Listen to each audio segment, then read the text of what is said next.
నిజమా? అబద్ధమా? పూరీ విద్యాపీఠంలో విద్యాభ్యాసం ముగించుకుని సుధీరుడు, సురేంద్రుడు అనే ఇద్దరు రాజయువకులు తమ దేశాలకు బయలుదేరారు. వారిద్దరూ మంచి స్నేహితులు.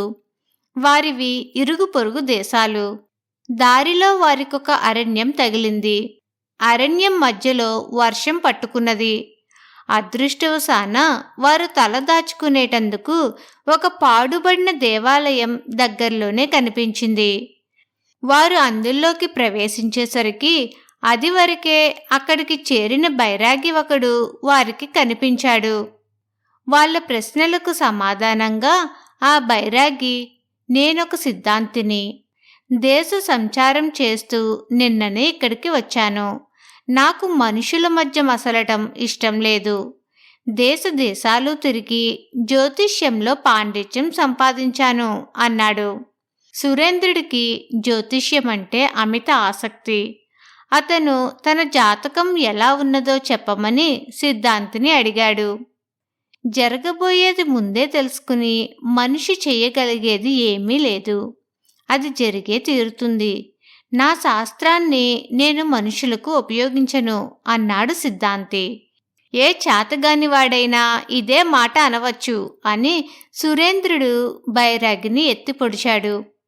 బైరాగి కాసేపు కళ్ళు మూసుకుని, మీరు రాకపూర్వం ఈ అరణ్యానికి అవతల ఉన్న విదర్భ రాజ్యపు జాతకాన్ని గుణిస్తున్నాను. 1 వారంలోగా ఆ రాజ్యంలో పెద్ద మార్పులు రాబోతున్నాయి. ప్రస్తుతం దాన్ని ఒక అసమర్థుడు పాలిస్తున్నాడు. ఆ అసమర్థుడు హత్య చేయబడతాడు. అయితే అతన్ని చంపేవాడు కాక మరొకడు గద్దె ఎక్కుతాడు. నా ఈ జోష్యం పొల్లుపోదు అన్నాడు. సురేంద్రుడు మరేమీ మాట్లాడలేదు. జ్యోతిష్యంలో ఎంతమాత్రమూ నమ్మకం లేని సుధీరుడు అసలు నోరే విప్పలేదు. ఇంతల్లో వాన వెలిసింది. మిత్రులిద్దరూ బైరాగికి వీడ్కోలు చెప్పి అక్కడి నుంచి ముందుకు సాగారు. అరణ్యం దాటగానే ఒక రహదారి వచ్చింది. ఆ దారిన ఒక దిక్కుగా పోతే విదర్భ వస్తుంది.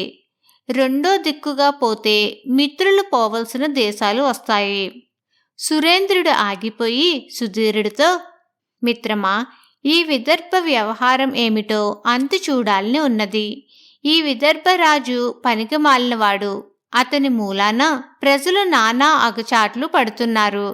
వాణ్ణి చంపి విదర్భ ప్రజలకు మేలు చేస్తాను అన్నాడు. సుధీరుడు ఆశ్చర్యపడి, బైరాగి మాటలు నమ్మి నువ్వు చిక్కులు కొని తెచ్చుకుంటావా? వేరే దేశపు ప్రజలకు నువ్వు మేలు చేయటమేమిటి? పిచ్చి ఆలోచనలు చెయ్యక మన దారిన మనం పోదాం పద. ఒకవేళ బైరాగి జోష్యం నిజమే అయినా విదర్భ రాజును చంపిన ఫలితం నీకు ఉండదు. మరెవడో రాజు అవుతాడు అన్నాడు. ఫలితం నాకు అవసరం లేదు. మంచి ఎవరికైనా చెయ్యవచ్చు. నువ్వు వెళ్ళు, నేను త్వరలోనే వస్తాను అని సురేంద్రుడు విదర్భ దారి పట్టి వెళ్ళిపోయాడు. సుధీరుడికి కాలు సాగలేదు. తన మిత్రుడు భయంకరమైన ప్రమాదంలో చిక్కుకోబోతున్నాడని, అతన్ని ఎలాగైనా కాపాడటం తన ధర్మమని అతనికి తోచింది. అందుచేత అతను కూడా సురేంద్రుడికి వెనుగ్గా విదర్భకే బయలుదేరాడు.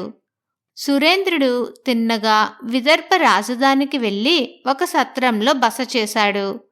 సుధీరుడు ఆ సత్రాన్ని గుర్తుపెట్టుకుని విదర్భ మంత్రి అయిన కాలకేసి ఇంటికి వెళ్ళి తనను తాను పరిచయం చేసుకుని తరువాత తన మిత్రుడైన సురేంద్రుడి సంగతి చెప్పాడు. అంతా చెప్పి అతను కాలకేసితో, 1 వారం పాటు నా మిత్రుణ్ణి బంధించి ఉంచి తరువాత వదిలేయండి. తన దారిన తాను పోతాడు. ఆ తరువాత అతను మీ రాజును కాని మరొకరిని గాని హత్య చేసే ప్రయత్నం చెయ్యడని నేను హామీ ఇస్తున్నాను అన్నాడు. మా రాజును హత్య చేసే ప్రయత్నంలో ఉన్నవాణ్ణి ఈ క్షణమే శిరశ్ఛేదం చేయొద్దును. కాని నిన్ను చూసి వదిలేస్తున్నాను. నువ్వు కోరినట్టే అతన్ని 1 వారం రోజుల పాటు నిర్బంధంలో ఉంచి తరువాత వదిలేస్తాను అన్నాడు కాలకేసి. సురేంద్రుడి ప్రాణానికి ఎలాంటి హాని కలగనీయనని మంత్రి ప్రమాణం చేసిన మీదట తన మిత్రుడు ఎక్కడ బస చేసినది మంత్రికి చెప్పి సుధీరుడు మరొక సత్రంలో బస చూసుకున్నాడు. కాని మర్నాడు ఉదయమే ఒక దుర్వార్త సుధీరుడి చెవిన పడింది. అదేమంటే సురేంద్రుడు గడిచిన రాత్రే విదర్భరాజును హత్య చేసి రాజభటులకు దొరికిపోయాడు.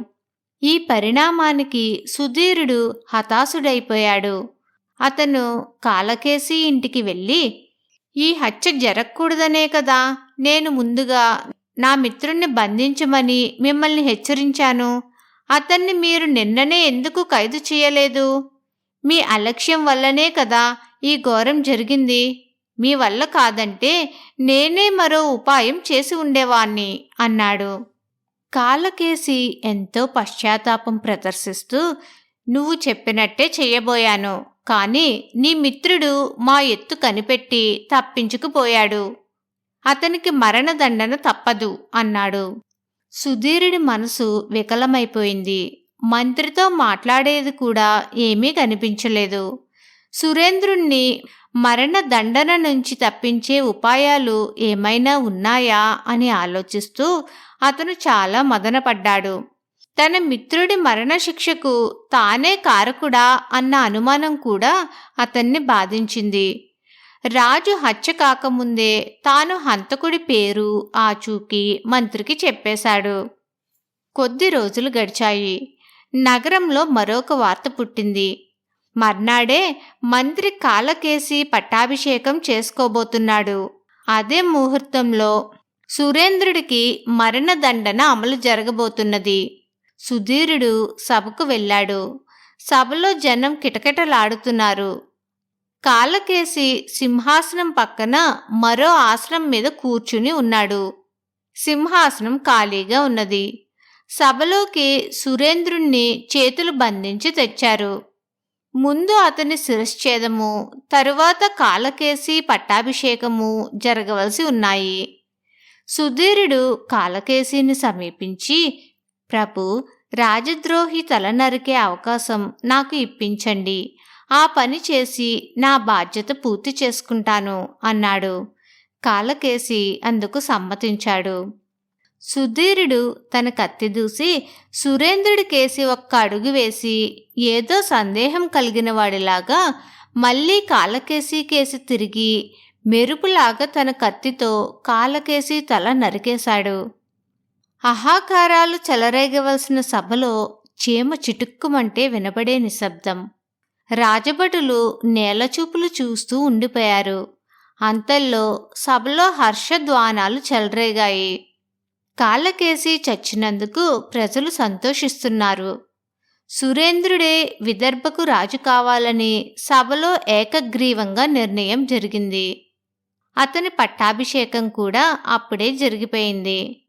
తరువాత అతను తన మిత్రుడు సుధీరుణ్ణి కౌగిలించుకుని, నువ్వు కాలకేసిని చంపింది నన్ను రక్షించటానికా లేక బైరాగి మాటలు అబద్ధం చేయటానికా అని అడిగాడు.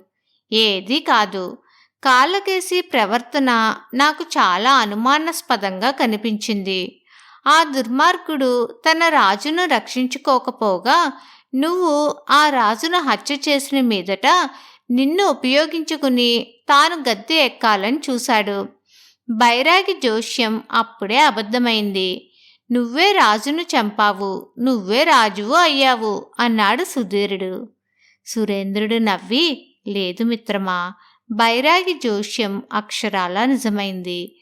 రాజును చంపింది నేను కాదు, కాలకేసి. ఆ నేరం నా మీద పెట్టి తాను రాజు కావాలని చూశాడు అన్నాడు. సుధీరుడు ఆశ్చర్యపోయాడు. తాను కాలకేసిని చంపకపోతే అతనే రాజై బైరాగి జోష్యం అబద్ధమయ్యేదే. కాని అది నిజం కావటానికి సురేంద్రుడు, సుధీరుడు కూడా కృషి చేసిన వాళ్ళయ్యారు. సురేంద్రుడు చక్కగా రాజ్యపాలన చేస్తూ ప్రజలలో మంచి పేరు తెచ్చుకున్నాడు. సురేంద్రుడు, సుధీరుడు కలకాలం స్నేహంగా, సంతోషంగా జీవించారు. కథ సమాప్తం.